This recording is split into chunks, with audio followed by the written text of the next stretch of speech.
Hi, my name is Tiago Duarte and welcome to another video tutorial here at Daily Beats. In today's video, I'm going to show you how I made this Gangsta rap beat, and it sounds really cool and it sounds really powerful.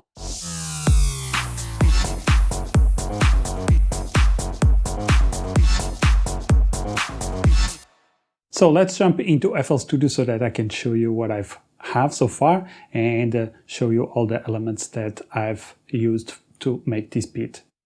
So the first thing that I want to show you basically is the beat. So it will start with the chorus and then it will go to the verse. So let's listen the first part of the chorus and then we can actually listen a little bit of the verse so that you can see the two parts.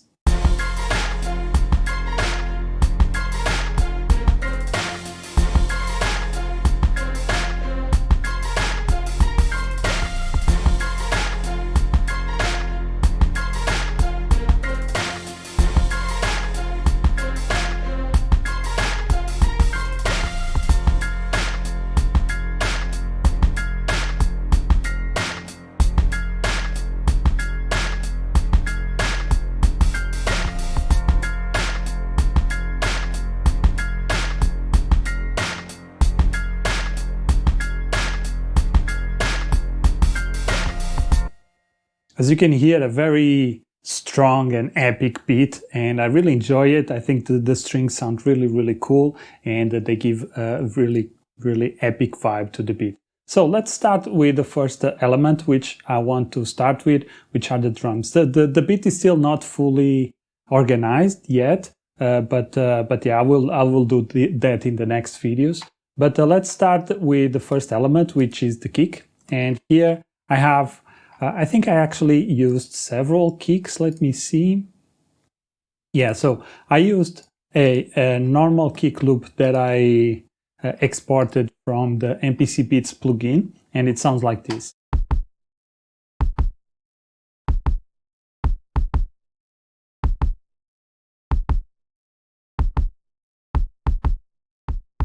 Very simple, very basic. But then I added some drums, and the drums are also from the MPC Beats, and I'm not quite sure which pack I used, but it's probably one pack from the Vault pack. So let's listen to these ones here. And for these ones, I wanted to add a different kicks. As you can see, I have this kick here in the beginning, and then I use this one. And then hi-hats, a snare, and something like it, and some crashes. So let's listen to the drums with both kicks and the live drums from MPC Beats.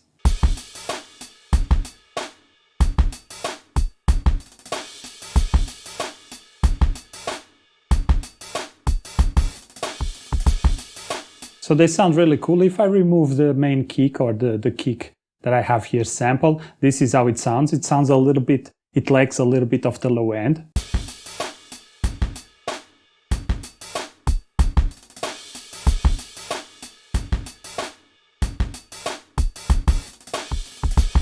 It just gives a little bit more bassiness to the kick, which I think it sounds really cool. So that's it. Let's see now what else do we have here. Let me see other elements that I have here. Because I have a lot of samples here, it was stuff that I used from MPC Beats, from other packs, and I'm still learning how to use MPC Beats, so it's kind of hard for me to have everything inside of that single plugin, because you can only have one instance, which I think it's a little bit limiting, but it is what it is. So this forces me to export stuff. Whenever I like something, I just export it. So let's hear what is this pattern 2 here. So this is another snare layer that I wanted to add here. And as you can hear, this sounds like this. So this is an extra snare, and this is actually the snare that was the basis of the track. So both the kick and the snare was the primary drums, and then I added the live drums to make them sound a little bit more live. Let's hear with all the drums and the snare.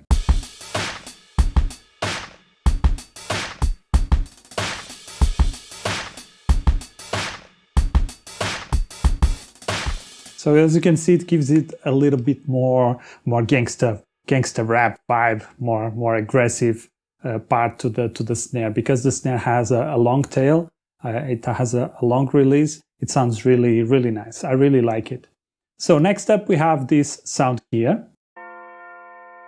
Basically, this it sounds like a church bell or something like that. And basically, I only have a note, and it plays every 2 beats. So let's hear this with the drums.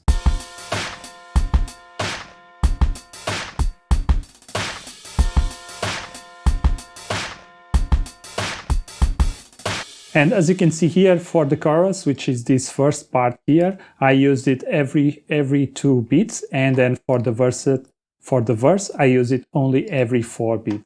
So to not repeat it too much, I want to have more energy on the chorus, and then on the verse we can remove some elements to create some variation. Next up, we have this pattern here. And this pattern, basically, it's low strings. So what happened with this one was, again, the same thing. This was a sound from MPC Beats also, that I really enjoyed from a different pack, which I don't remember anymore. And I just exported, and then I manipulated, because I just wanted a little bit of I just wanted a specific part, because if we can hear the sound, you see that it's a very elongated sound, but I just wanted the beginning part of the sound, and I think it gives a really nice texture, a really nice tension to the track. And this plays only for 3 beats in the verse, and then in the chorus it plays all the way through. So let's listen to this part.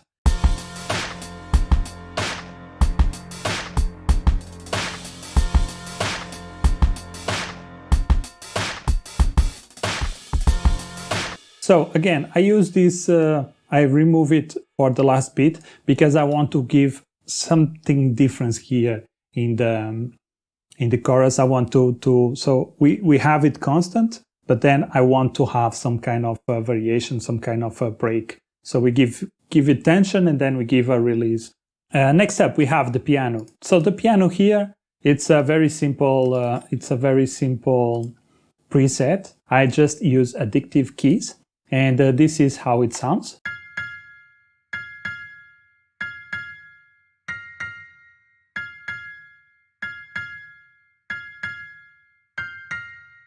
Very simple, but in the track sounds really cool, not cold.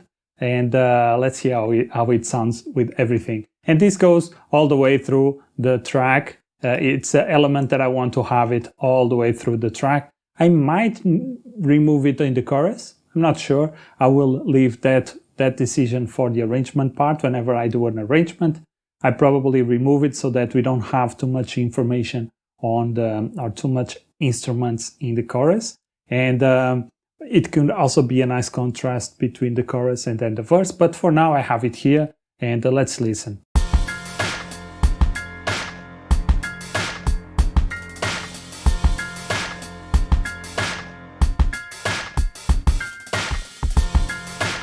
And this kind of follows the pattern of the kick, because the kick is pum pum pum pum. And I wanted to have something like dun dun dun dun in the in the piano. I know this is kind of hard to explain, but I try my best. And as you can see, it sounds cool, and I really like it. So it kind of follows the pattern of the kick, and in a way. So let's go now to the next element, which is pretty much the bass.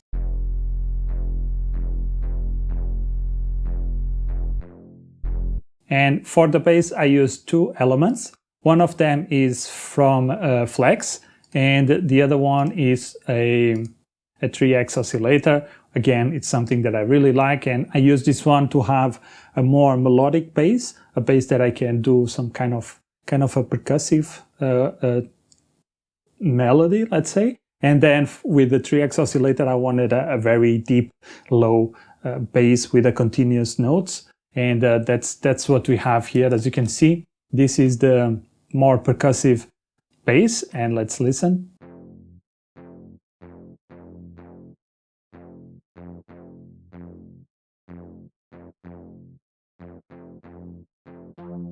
very simple, but it sounds really cool. And also this has a high pass filter, so that I didn't want to have too much low frequencies conflicting with each other.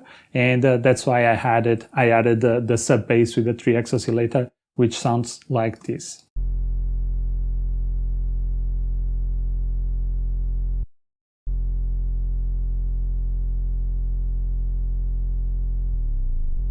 And as you can see, I added a slide at the end of the last beat, and it sounds really cool. So let's listen to this now in the playlist with everything, with the drums and the piano, and let's see how it sounds.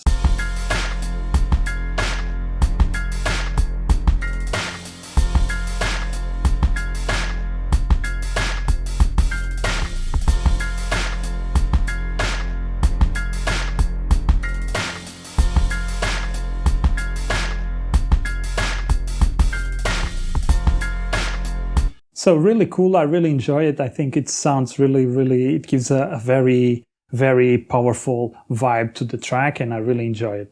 Next up, we have this screen effect or scream effect. And this is kind of, how can I say? It's a synth that sounds like a scream. And I added this automation so that it goes from one speaker to the other. So from left to right or from right to left, I have to see. But it sounds like this. And this gives a very nice break kind of at the end. So, and then this also, it's a little bit obscured in the track because there's no, how can I say, there's no definite transition with this sound alone. But that's something that I want to do in the arrangement phase. Whenever I want to make a transition, for example, from the chorus to the verse, I can use this one, and it gives a very nice, effect for the transition. And but for now, it's here just to give some support out to the track, but it's not. You can hear it very well, like I just played you.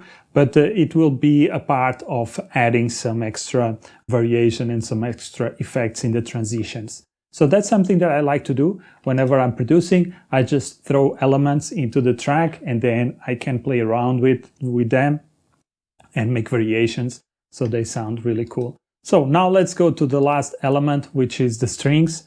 And this one here, as you can see, it has 3 types of strings. The first one is from orchestra strings, and this basically it's just normal strings. And then I have expand with some spiccato down type of strings, and then I have another expand with bright pizzicato. So as you can see, 3 different layers of strings to give it a more full sound. So let's see how this sounds alone, and then I can show you also the chords or the notes.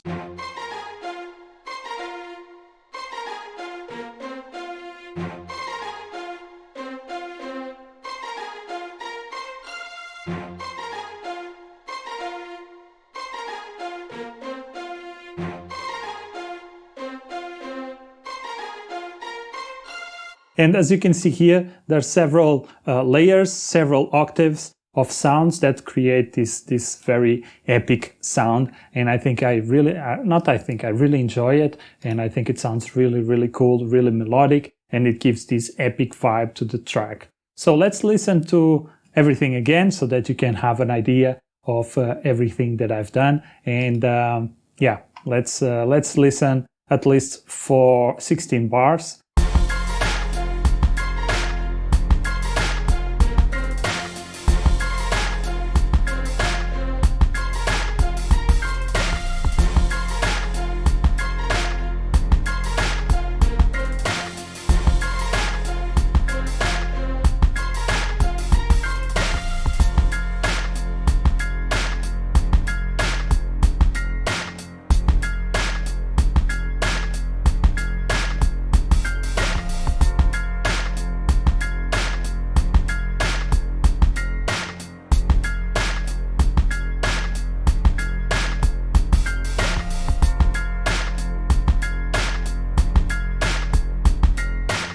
So as you can see, layering is very important when it comes to making tracks sound a little bit more epic, especially the drums and strings and stuff like that. Even the basses, I like to layer stuff so that I can give different vibes to different elements of the track and combine several basses so that I have a very solid low end. And I can do also the same for strings and for drums. So layering is a very important thing about making music, and it can really take your beats from a more simple level to a more professional level. Whenever we layer stuff, we can get whole different vibes and whole different what's the word that I'm looking for? Energies to the track. So that's something that I like to do. I really enjoy it. And the best thing about layering is that you then have a lot of flexibility in mixing. So if you have a lot of basses, you can just select what type of bass you want, and then you can add different type of EQs to bring certain features of certain instruments. And the same can be true for drums and also for strings. I can then take apart and create separate equalizations for every single element, and then bring the best of each to the top and make them sound really, really cool. I'm really hoping, or not hoping, but I'm really looking forward to mixing this track, and that's going to be the next video. And I think I know the end result will be really, really cool. And that's it. If you are new here to this channel, I have a playlist here so that you can see and you can become, if you are a beginner in FL Studio, I have an entire course here. And if you want to see my entire library of FL Studio videos, you can also see this playlist here. That's it. My name is Tiago Duarte, and I'll see you in the next one. Peace.